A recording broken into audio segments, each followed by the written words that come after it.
DESIblitz.com. Writers from a South Asian background, and it's got events both online and in person running until October 1st.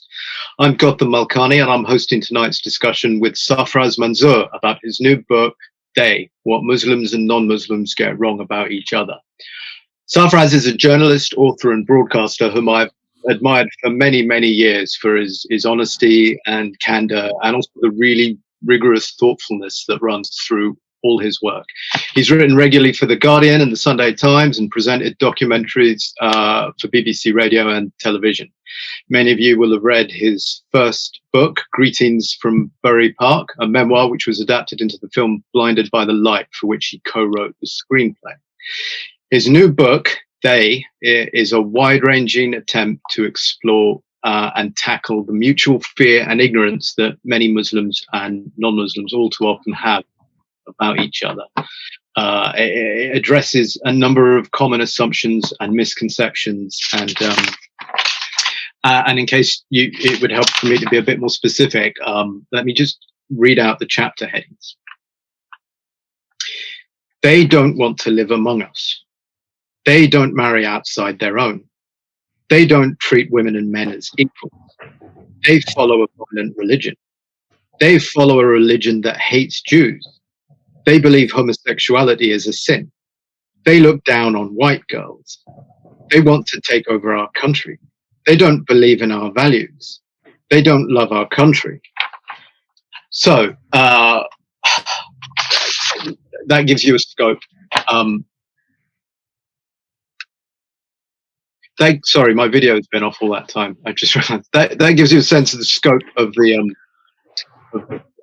book. And without any further ado, I just want to welcome Sarfraz Manzoor. Thank you so much for joining us this evening. So it's literally nice to see you now.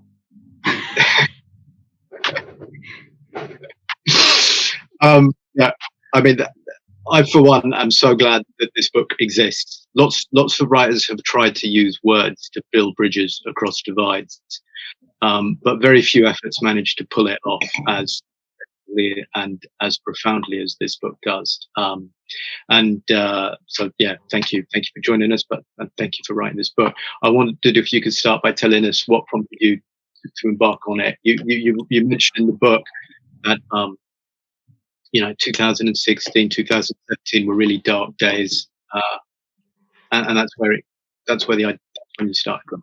Yeah. Hello, everyone who's watching. Just to say, I normally sit whenever I do interviews. I normally sit on my in my study, my office chair with a load of books, a bit like Gautam, but not quite so intimidatingly literate. And this time, because it's a bit evening, I thought I'll move to the sofa. So we'll see how that works. But to be honest, the impulse to do it really started from an idea of what does it mean to be helpful? What does it mean to be useful? So I wrote my first book in 2007, and then I didn't, went off to do lots of other things, got married, had kids, did journalism, and I never really felt a massive need to write a book. But as you say, around about 2016, 2017, a whole load of different things happened. You had a whole load of attacks in the name of Islam, Manchester Arena, London Bridge, Westminster Bridge. You then had things like, for example, you had Brexit, then you had Donald Trump and the so-called Muslim ban. You had the simmering stories about child sex exploitation going on, Rotherham, Rochdale, etc. And then quite near where I live, you had also Darren Osborne trying to run into a mosque in Finsbury Park. And then you've got Joe Cox's murder as well. And all of this stuff did leave me really quite down, quite depressed, just trying to wonder not only about this country, does it still feel like my home? Are people like me welcome? If not, where on earth do we go? All that sort of stuff. But also, what do you do? What do you do knowing things are going bad? What do you do knowing that the country that you believe in seems to be slipping away? And so I had all that going on, and I was trying to think about what could be useful to do. And then I thought, well, I'm somebody who's from a Muslim background, but I can't claim to be an expert. I can't claim to be a scholar. I'm not a historian. I'm not a religious expert.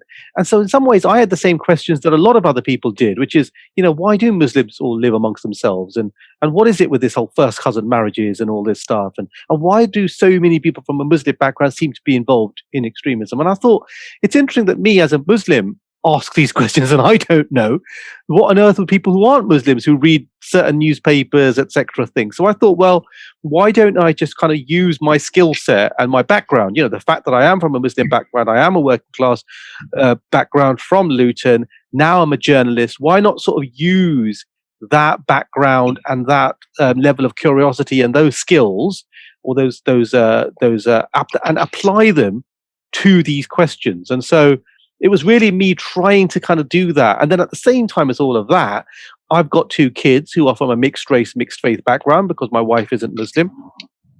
And so in my own real life, I was also dealing with this stuff because I've got kids who, I wanted them to feel comfortable with who their dad was in the same way that they were comfortable with who their mum was. So I kind of wanted, and the thing that overarches both of those things is being useful. It's like, I think, what is the purpose of why you do what you do? Some people like journalism just for the sake of telling the story or breaking stories or revealing corruption, whatever. For me, my thought was, what can I do that can do in some ways some good? And that's really ultimately what led me to want to write the book, to try and see if I could just do something useful in a conversation and a debate where often the most extreme and the most loudest voices tend to be the ones that get heard. That, I think one of the reasons the book is so effective is you marry that intention and that aim with a format, with the ideal format. You haven't written a polemic, you haven't written a manifesto, this is not a book that tells the reader what to think. You've gone right back to the kind of the beauty of and magic of storytelling. And how many people did you interview for this? I think it must be over 100. To be honest, over 100, but they're just the ones that got in. There was like, for every person I interviewed, there's others. But the thing about the manifesto thing is, I was thinking about this because, other people I've thought about it. And the reason I think part of it that I didn't write a manifesto is I don't know what my manifesto would have because I don't think things are that certain, So it's not like there aren't some stories of hope. There aren't some stories and some ideas about how to make things better. It's not completely like that. But I don't absolutely say that, because I think certainty, and that's one of the themes in the book in a way, is certainty isn't always a good thing, Actually, why not question the things you think you know? And to be honest, that's quite a good approach in the way of writing a book. It's a terrible approach if you're writing a manifesto. You've just muted yourself. I'm not doing very good with the tech here. Anyway, I was going to say, look, I think that you say somewhere in the book that you didn't want to be opining. You wanted to get out there and do the legwork, and that really shows. You've combined sort of storytelling skill with a lot of sheer legwork. It's kind of deeply reported. There's a lot of effort, and then there's another layer of deep reflection. But the reflection, is very different from opining, and that's something that really comes across strongly in this book. And you're not. There's a lot of self-doubt in the book as well. You were talking about certainty, and actually, when I put the book down, I was thinking that, you haven't sought to be definitive. You haven't sought to be the authority on this subject. You've sought to just find stories that can give us hope and show us a way to bridge divides, and that can challenge your own assumptions and your own misconceptions. But in doing all of that, you seem to have achieved something far bigger than you would have if you'd set out to, I guess, did that come across when you were working on it? It's interesting because what I tried to do when I had a large cork board and I had like a whiteboard, and I was, when I was plotting it. And one of the thoughts I remember having is with each chapter that you've just mentioned, I wrote down, what is the hard question for myself? Right. So rather than interrogating anybody else, what is the hard question that I need to face for myself? you know? And so with the question about segregation, one of the hard questions is, yeah, I left segregated Luton for London, but actually where I live is segregated in a different way, you know? The hard question about marriage is, yes, I married somebody who's not a Muslim, and I married for love, etc. But actually, you lose some things by doing that as well. It's not all just positive. And so I try to make sure that in each section, in each chapter, I was hard on myself as well, you know? And I think that for me, that was important, because I think it gave a sense of fairness about being hard on other things, you know? So I think there's a bit of that. And I think the thing about the definitive thing is that I thought what I wanted to do was give people hope, but I also wanted to arm them with knowledge. And that's also quite interesting, because again, there are so many things that we think we know, you know, whether it's about what Islam says about women or what it says about homosexuality, and just literally being armed with knowledge about the fact that across history, these things have been contested or etc. That just means that whoever is then reading it will at least feel they know more, and they can make their own mind up about whether they're persuaded, you know, by the central arguments, etc. But I just think some knowledge is actually useful. So knowledge, perspective, and the thing you said about the legwork. I mean, one of the reasons was, you know, if you think about writing books, everyone can have an opinion, can't they? Let's be honest. It's not that hard to kind of knock out a couple of hundred words about an opinion about anything. And a lot of books are essentially just sort of people who have an opinion on page one, and then they sort of spend 290 pages repeating that opinion in different ways. And I just thought, well, who actually still gets out there and speaks to people who are quite hard to reach? So not the community leaders, not the kind of heads of organizations, but regular people who have actually had interesting things happen in their lives, you know, whether it's the person whose son, you know, came out as gay and is a Pakistani Muslim, or whether it's somebody who actually happened to be at the Oval in 1962 to watch Pakistan versus England as an 18-year-old, you know, the stories that are deeply researched and that take time to find. And I thought there was some value in just hearing those stories, because regular journalists don't usually have the time to find those people either. And one of the things I found is I found the book, I hope the book will be more persuasive because of that you've humanized people. You're not telling, like I said, you're not telling people what to think. You're not opining. You've humanized people, and you've shown nuance, and you've shown that, you know, Mohsen Hamid has this term, I think, lived religion, which is a way of saying that, you know, every individual has their own version of their faith, and that really comes across that this, you know, a core part of Islamophobia, I guess, is treating Muslims as a monolith, and that completely collapses just, you know, in this book. Like it's really effectively done. But the interesting thing about that is, which I do agree with, is that is a criticism that could also be leveled on what you might call the left as well, you know, which is this idea that if the people are, you know, if people on the right tend to treat, you know, Muslims as possibly a threat or a cultural threat, or et cetera, there's a danger that people on the left sometimes only see it in a sort of a political way and think that it's all institutional problems, it's all to do with Islamophobia, it's all to do with structural stuff.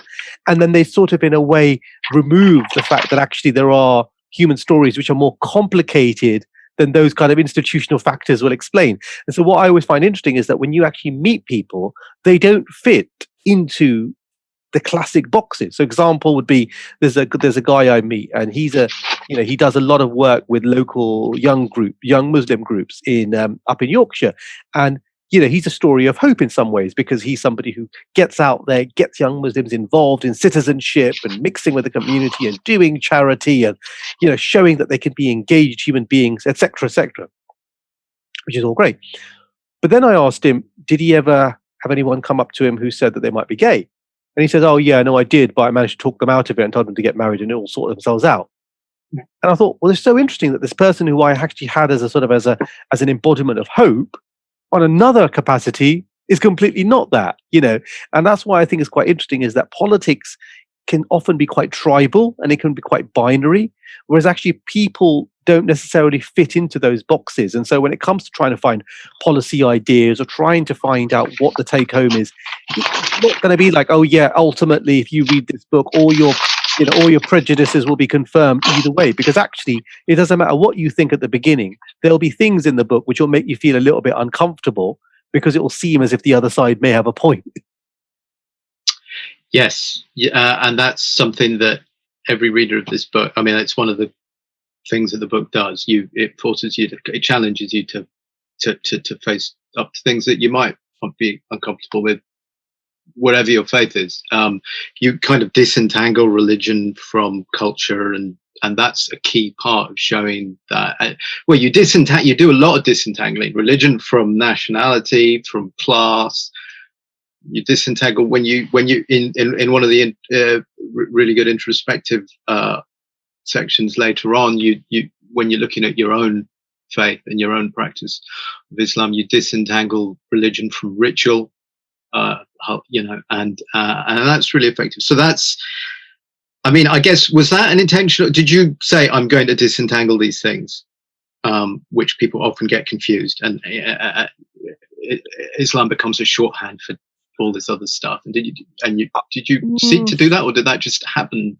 I think it was like, I think what happens is that you start with a set of questions, don't you? And then you follow the questions as you're going along.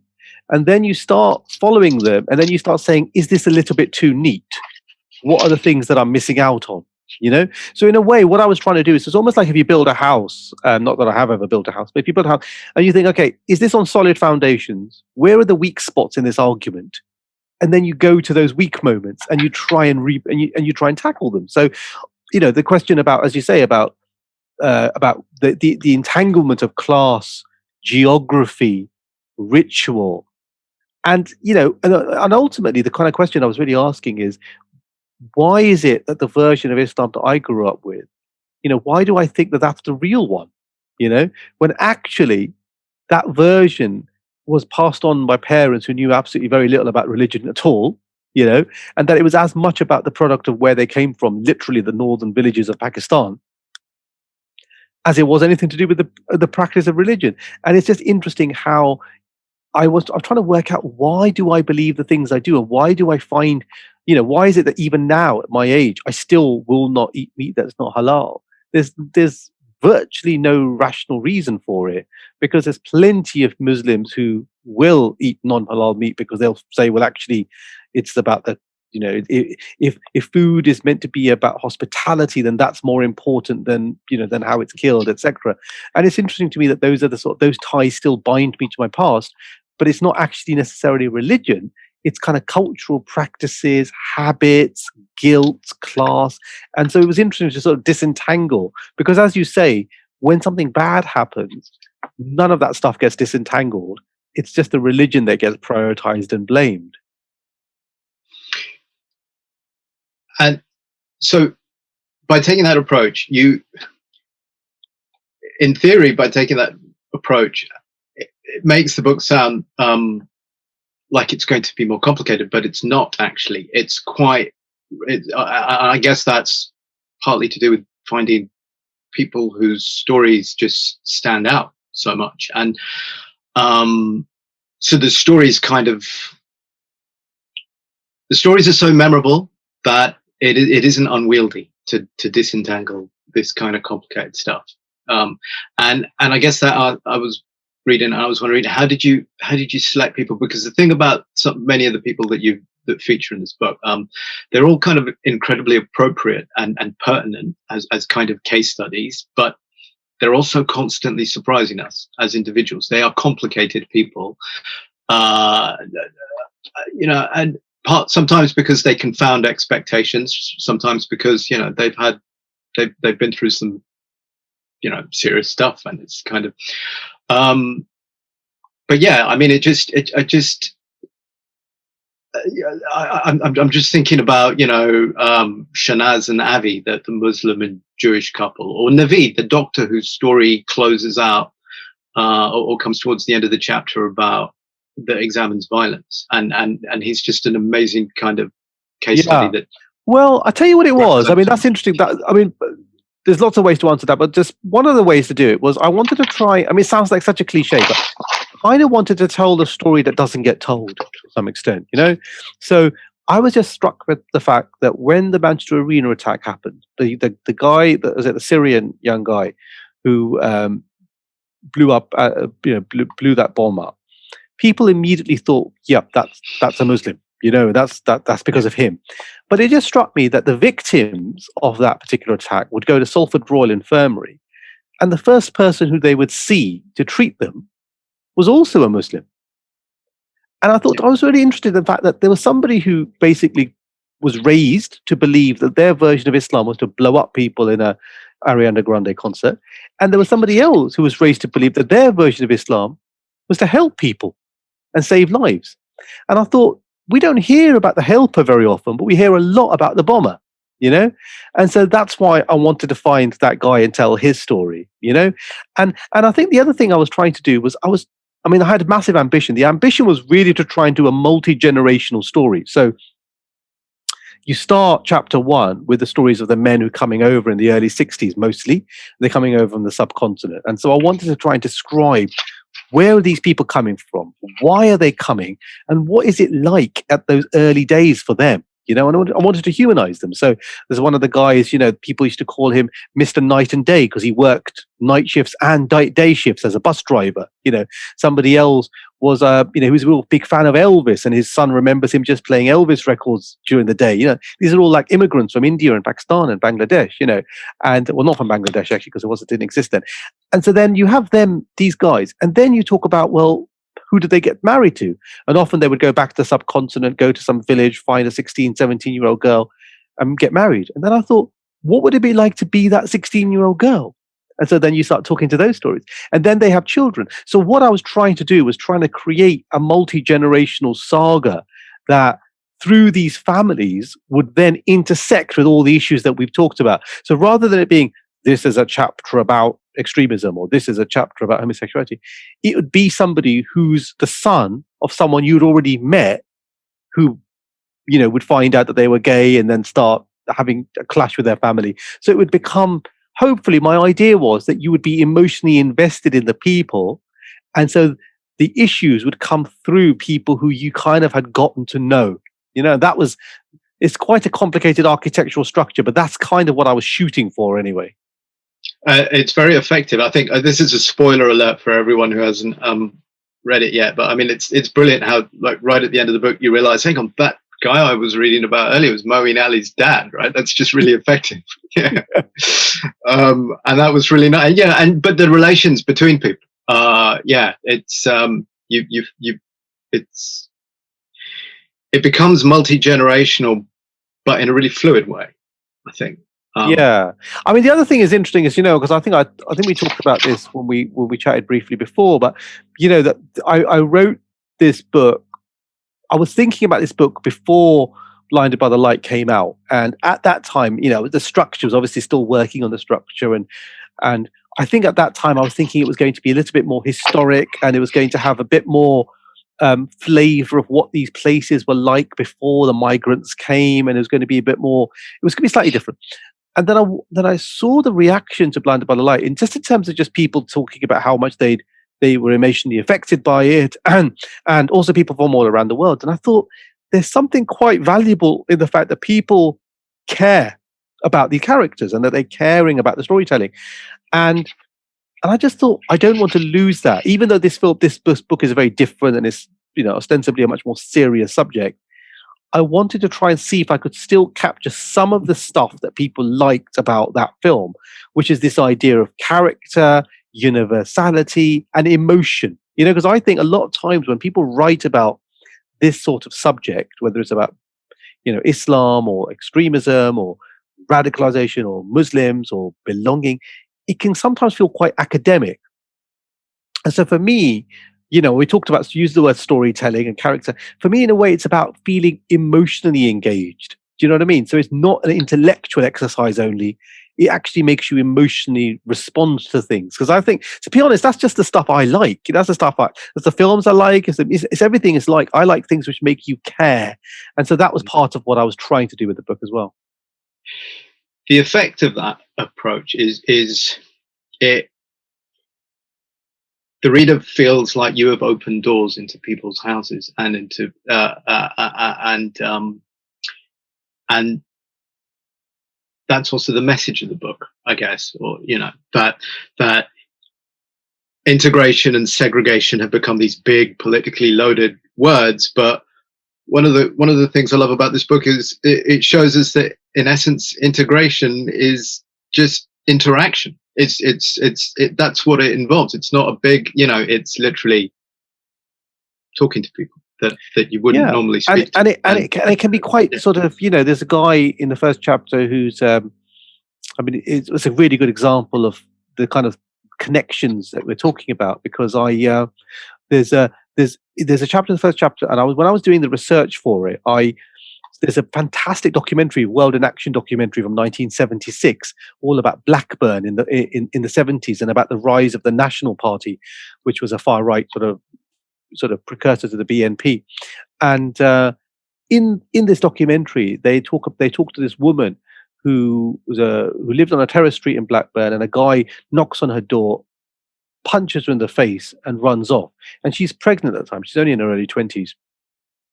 And it was just like this amazing kind of historical document about what life was like. Anyway, I go to Blackburn. I'm spending time talking to people, and I meet this guy, and he works in the community, and he started telling me that when he started, like a couple of years ago, his dad, I think it was his dad, maybe his granddad, had the clocks, when they would change, he wasn't able to get onto the wall to change the clock to make it go an hour forward or an hour back, and so he would do it. And so then the guy said, well, and the dad's friends started saying, could you do that for me? And so he started going around all these other Asian houses and changing their clocks at the same time. And then some of the white people heard about it, and so he started doing it for them. And cut a long story short, he's known as the clock man now, and loads of little old ladies, little old white ladies, will call him just before the clocks change, and he will sort their clocks out. And it's a way of integration. It's an integration, but with a purpose. So I was talking to him. I said, why do you do this? And he says, I think it was just because I was the way I was raised, because I had some bad things happen to me and stuff. And in fact, when my mum was pregnant with me, she got attacked by the National Front. I said, what? He goes, yeah, somebody knocked on her door and punched her in the face. I was like, is that the woman from the World in Action documentary? And he goes, yeah. And I had only seen that documentary the previous week, and I had no idea that woman in the archive clip is pregnant with that guy. And, I was just like, oh my God. So that's a really good example of generations talking to each other, that historic span, but also integration. So that what he is doing is integration. He's helping, but in a really small local way, which means, the white people in that area don't see him as a Pakistani, particularly, or a Muslim. They see him as a guy who helps them make sure that their clocks are on time. Yeah, those are some of the most inspiring stories in the book. Are stories of integration, but through just small interactions and big interaction. I mean, there's the big gestural interaction where Ivan, the guy from the English Defence League, is sort of invited into a mosque. And that's a remarkable moment. But and then there's another one of my favorite stories is it was Sajid Mohammed in Nottingham, one of the co-founders of the Salam Shalom Kitchen, which he set up with a local rabbi, and that just leaves you in no doubt that this is the way to bridge division. This is to just interact, to just but when you recount these examples of interfaith interaction and interfaith endeavors, you on quite a few occasions in the book, you do say, I'm aware that by trying to hold this hopeful anecdote up, that it might be an exception, and and I'm acutely aware of that, and I don't want to. So you're being a realist, but you're not. I'm sorry, you're being hopeful, but you're also being a realist. You're not sugarcoating the hopefulness. Is that?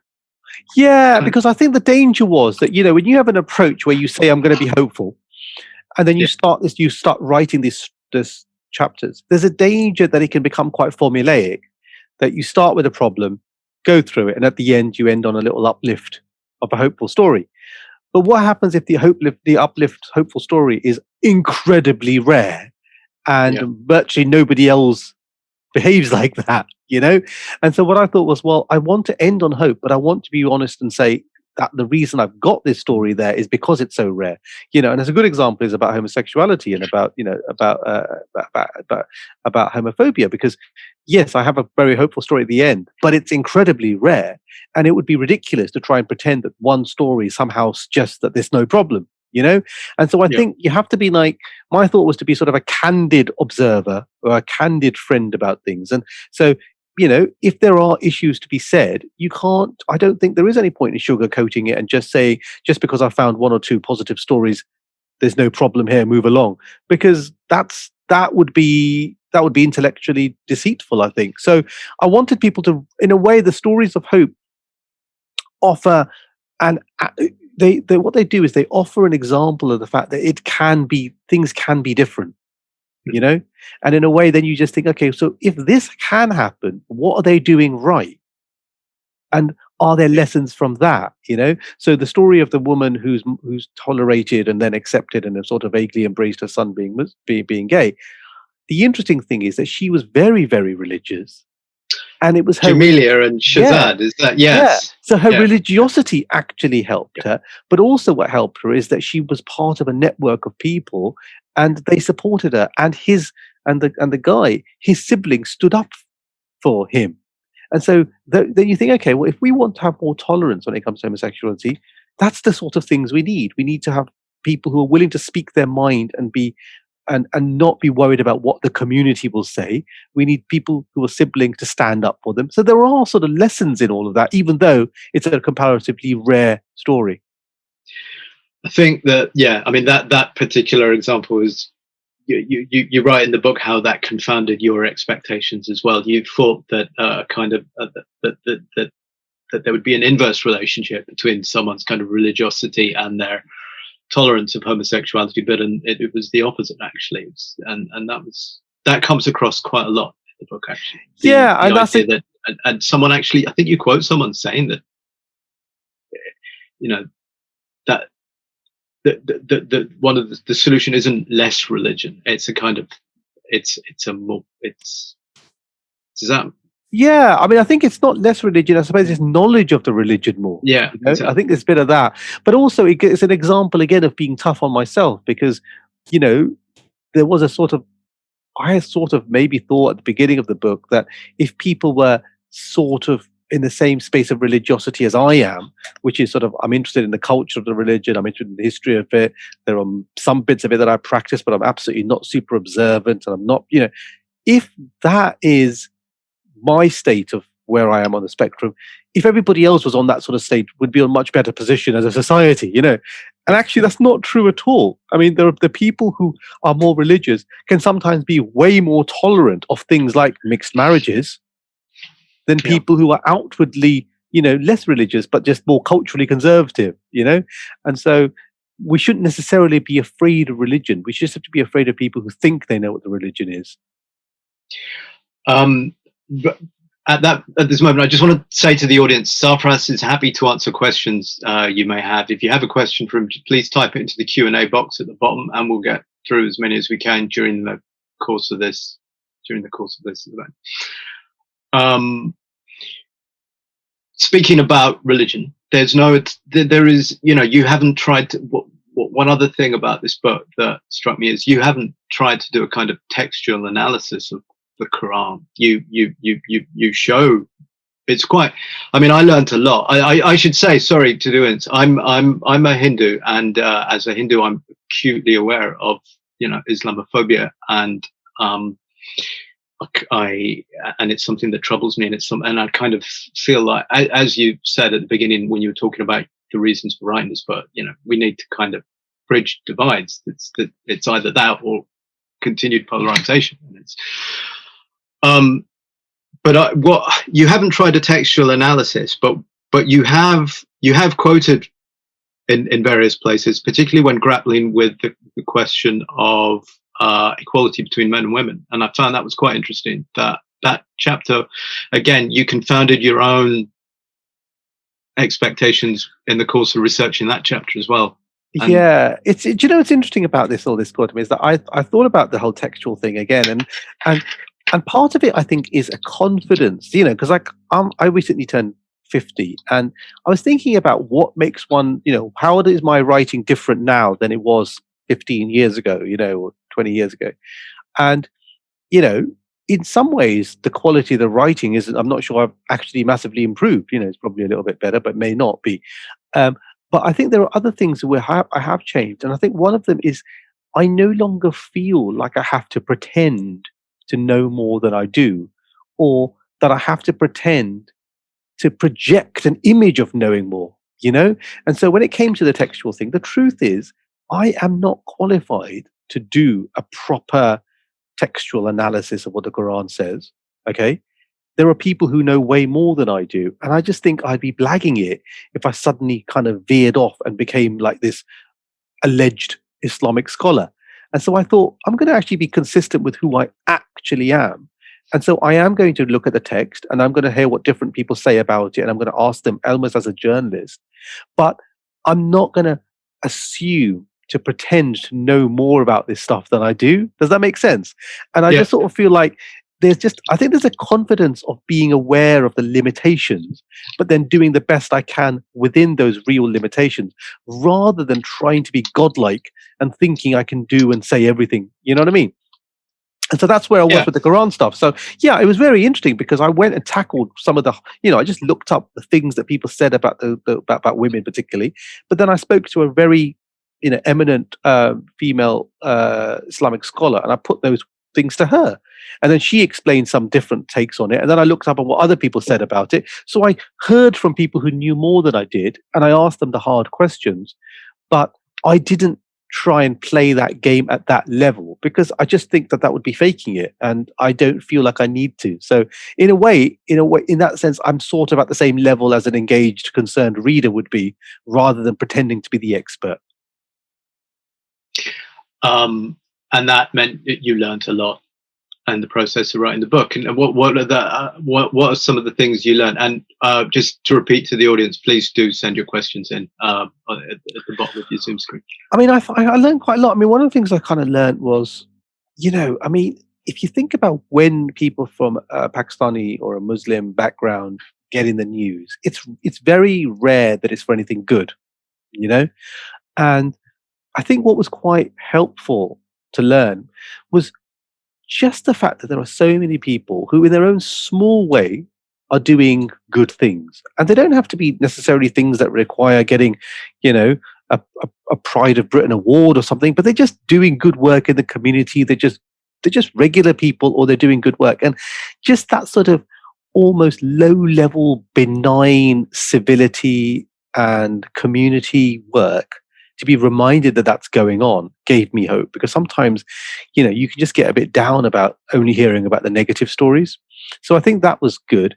The second thing that gave me what I learned was just things like how, when you grow up a certain time and you're surrounded mostly by people from your own age or whatever, you don't necessarily know how things are changing, And so, for example, we're sort of roughly the same age. I'm a couple of years older than you. But if you'd like how people in their 20s and early 30s are meeting people and having relationships, and how different that is and how not different that is, I found that really interesting, So talking to the person who created singlemuslim.com and talking to the person who created the Musmatch app, and this whole world of apps and specifically religious-based matrimonial world, I knew nothing about that.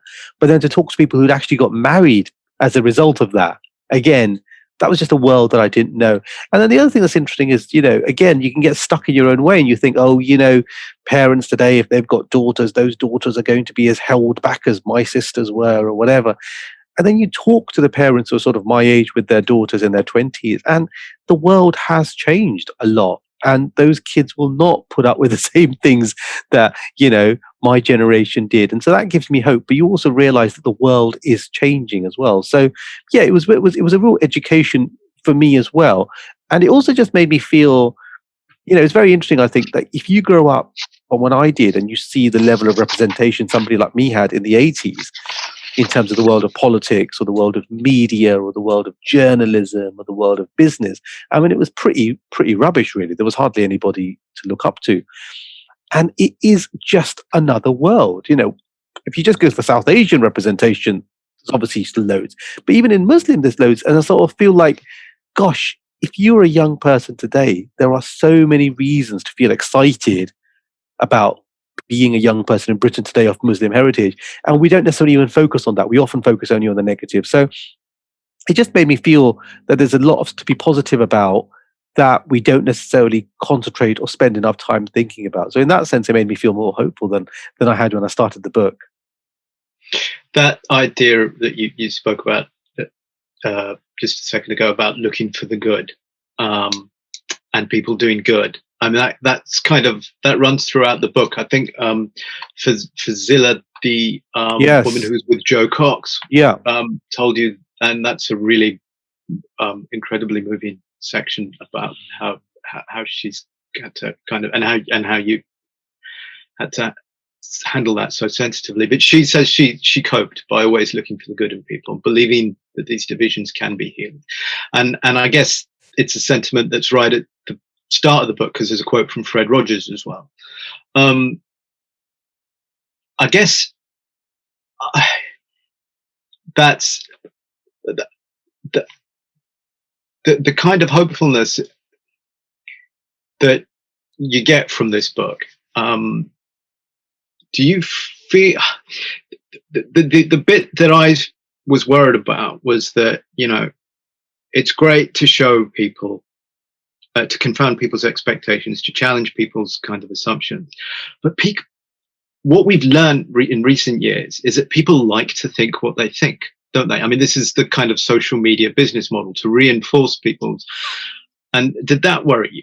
I mean, that's you know, that's the thing that sort of kept sobering the hope that I got out of the book, was like, yeah, but the whole the internet is based on the idea that people's, you know, people and you know and what? Also our cognitive biases, you know. Yeah. Do you know what's really interesting? I mean, I think you're right to some extent. You're right. I'm not being rude, by the way. I'm just going to read you something in a second.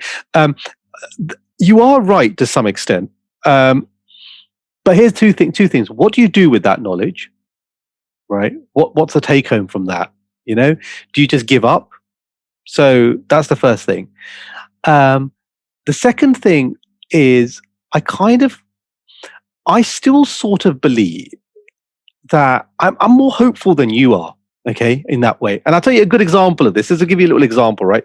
So, you know, I'm not going to try and say her name. Was it Emma?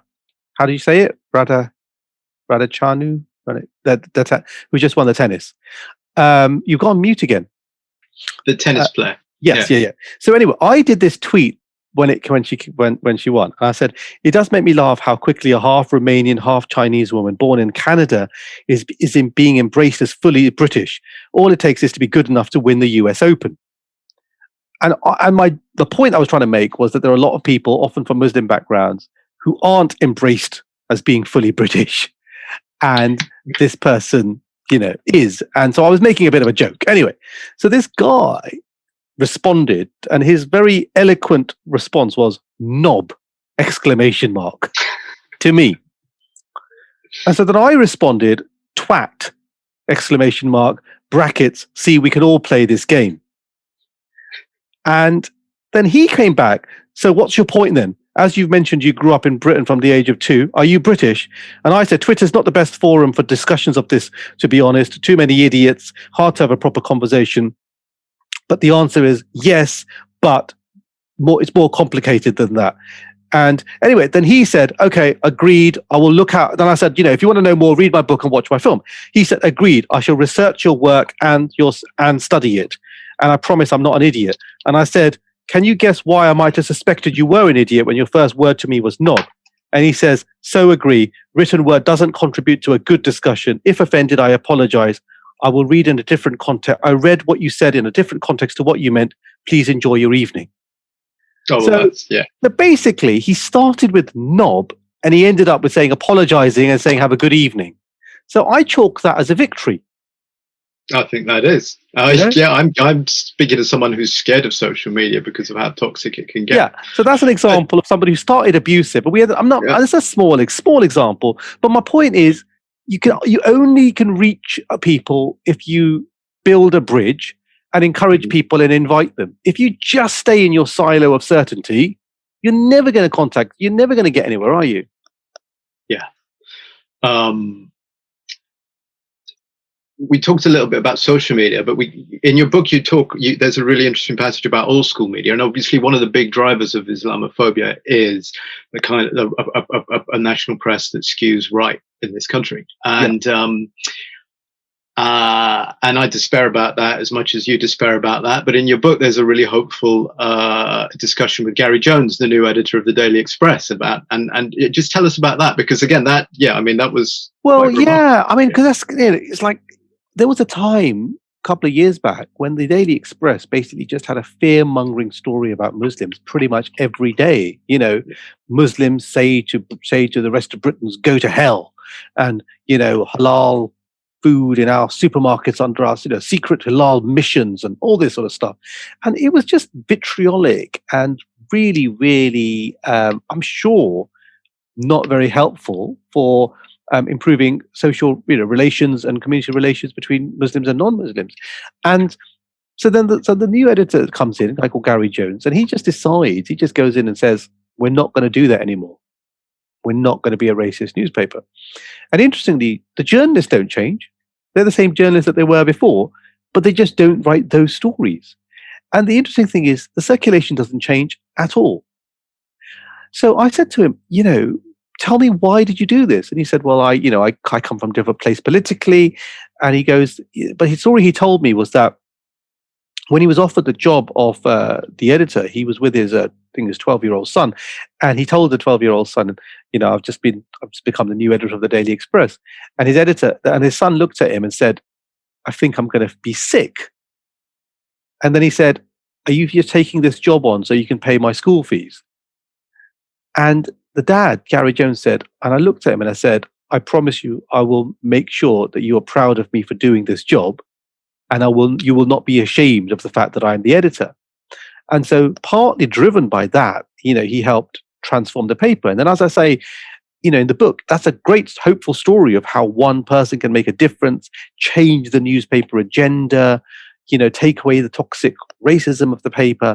And yet at the same time, it's also a little bit depressing if our faith and our hope in better representation lies in the children of newspaper editors guilt tripping their parents. So it's a kind of complicated story of, yes, it's hopeful, but man alive, is that what we have to rely on? Like someone's 12-year-old boy guilt tripping their dad, Well, I think, you say in the book that, as a journalist, you are reluctant to always blame the media for all the things that go wrong. But in this instance, the media has had a massive role to play.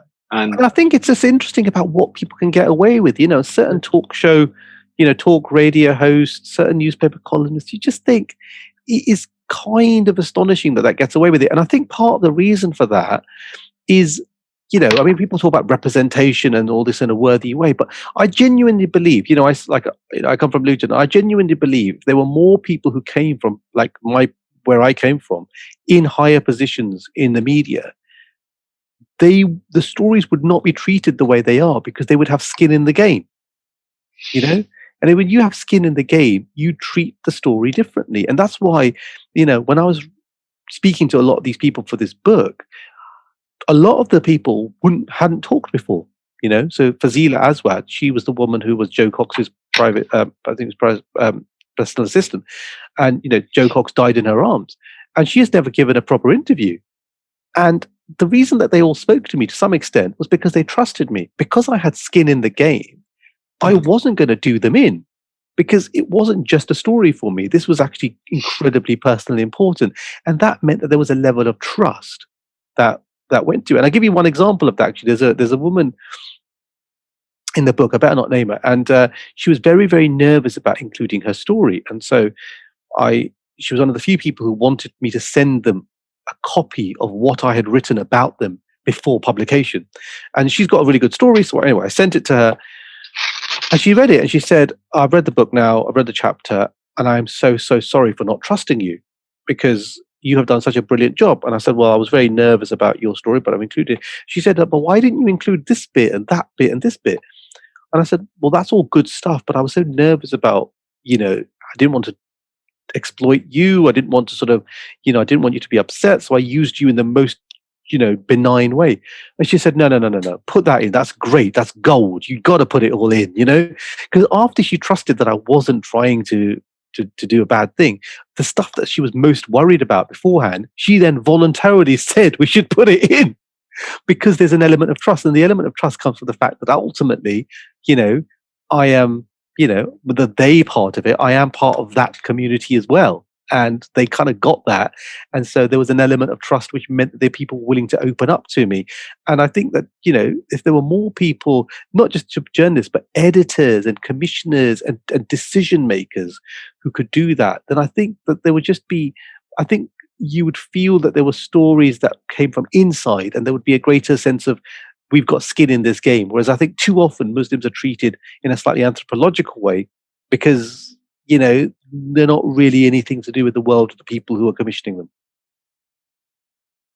Yeah, I think that's that's really interesting. Just as a journalist, that's very interesting to hear that. I mean, I was interesting to look to read your interview with Ivan of the English Defence League and how he was, the right wing news media played a big role in his radicalization, but the kind of just talking to people. It didn't need a de-radicalization program. It just needed knowing. It needed somebody who was willing to meet his fears head on and challenge them. Yeah. And interestingly, the person he met I think it was in Ipswich, in the mosque, was someone who was himself a former radical who had fought in, I think, Afghanistan, or had gone there. So interestingly, it took a former Muslim radical to help de-radicalize a English Defence League member, and so I think, I think it's true. And I think that, the thing about nuance is that it doesn't necessarily make great telly. And, I don't know whether it makes a good book or not. It's not for me to say. But I think that, when it comes to like this guy, the EDL guy, he watched debates on Newsnight, which were just led by, Anjem Chowdhury spouting off about how the flag of Islam was going to be flying over number 10, etc. It scared the bejesus out of him because he took it seriously, whereas a more nuanced, more reasonable voice may not be the one that gets booked on those kind of shows. So that's where I think the media does take some responsibility, because what makes a good TV or radio discussion may not be what's good for society. No. And and you get this idea that the most extreme version of something stands for the whole. There's a lovely phrase in the book that I just wanted to ask you about. When you were talking to women, one of the women you met, I think you met 4 women in Leicester. Yeah. And one of them talked about not having the luxury and privilege of individualism. And and that just stuck with me. And I feel like this whole book does this. It gives people the luxury of individualism. Does that? Yeah, this is to do with the niqab, because I wanted to talk to people who wore niqab, and I don't know anybody who does, and I didn't know anybody who knew anybody. But then eventually, I got to meet 4 women in a cafe in Leicester, and in many ways, all my prejudices were there as well. I was just like, how am I going to tell anyone apart? And how do I know if they're having a nice time, and how do I know if they're uncomfortable? And it was like after over 2 hours of talking, everyone became an individual. But one of the women did say to me that one of the things that happens when you wear a niqab is you lose the luxury of individuality. And I thought, or individualism. And I thought, that's so interesting, because that's exactly what I had done, is I wasn't treating them as an individual. And here's another thing, which actually isn't in the book, but it's very interesting, is I said, she had arrived, one of the women had arrived on a bike. And I said, how has it been? And she said, it's okay. She said, except I get really dirty looks from other Muslim women, especially ones in the garb, when I ride a bike. I said, why? And she goes, because they don't think that somebody wearing a niqab, a Muslim woman, should be riding a bike because of the posture of the way you sit. And I thought that's so interesting that even within that world, there are grades and judging going on. And so to some of the other women in the niqab, this woman was like some crazy hedonist because of the fact that she was on a bike. That's interesting. Well, I mean, those four women, they all have very different reasons for wearing the niqab, and I think that's very revealing. We've got a question from the audience, which I'll just read to you. I'm putting my son in an Islamic Saturday school. He's nearly 6. Do you think I should be worried? My husband worries they are a target for anti-Islamic hate. But what I want him to learn about I want him to learn about Islam in a safe environment. It's not like when I was growing up in the 80s where I hated it.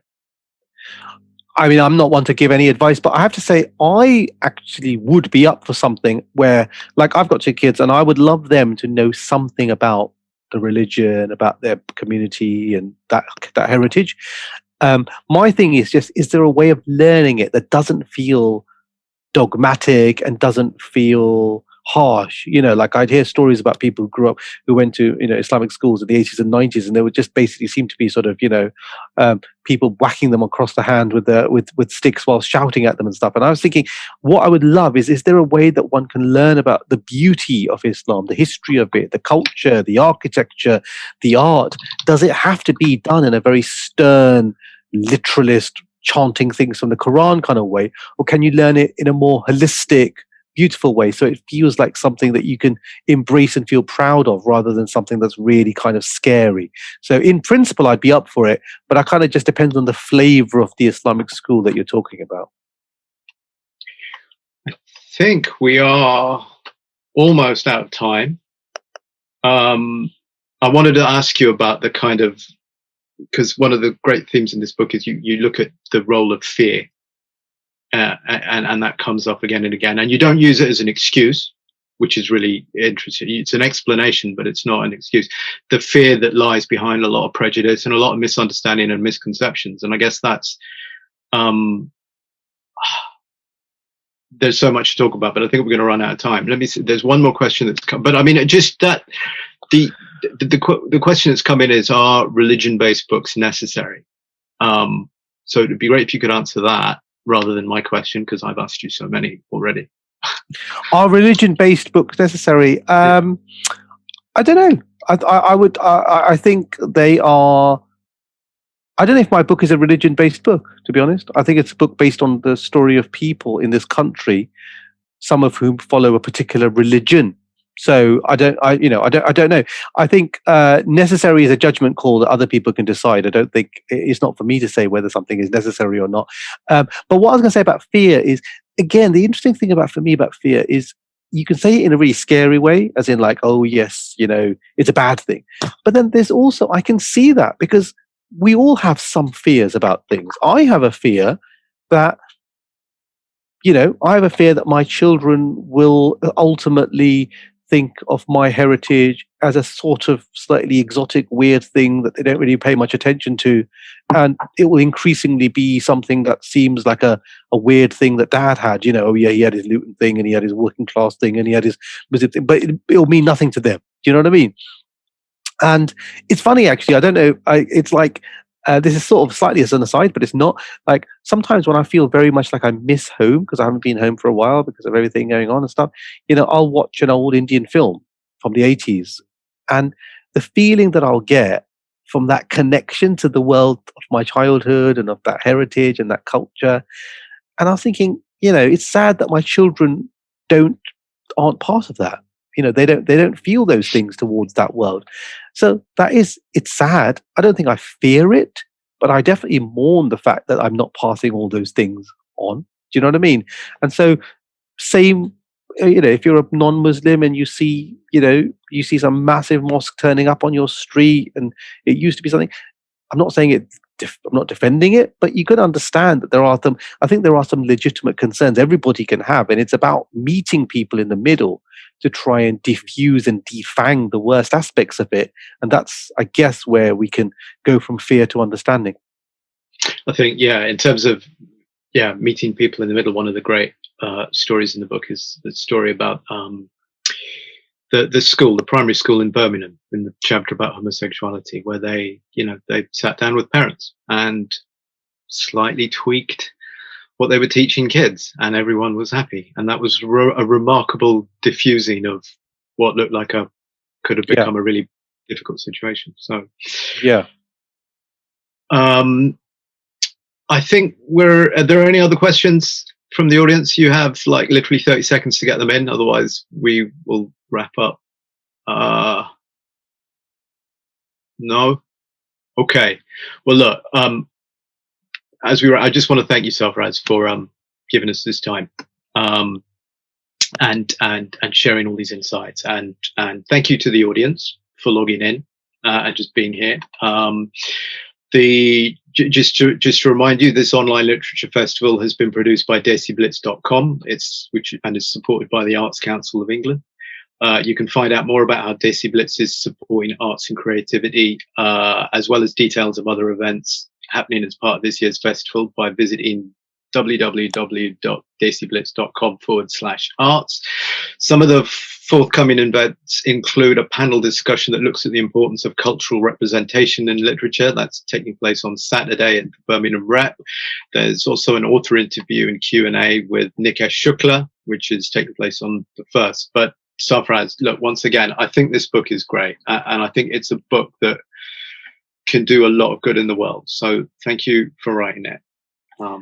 Thank you for your deep reading of it and your questions, and thank you for everybody who logged in to watch. I hope that was an hour worth of your time. Great.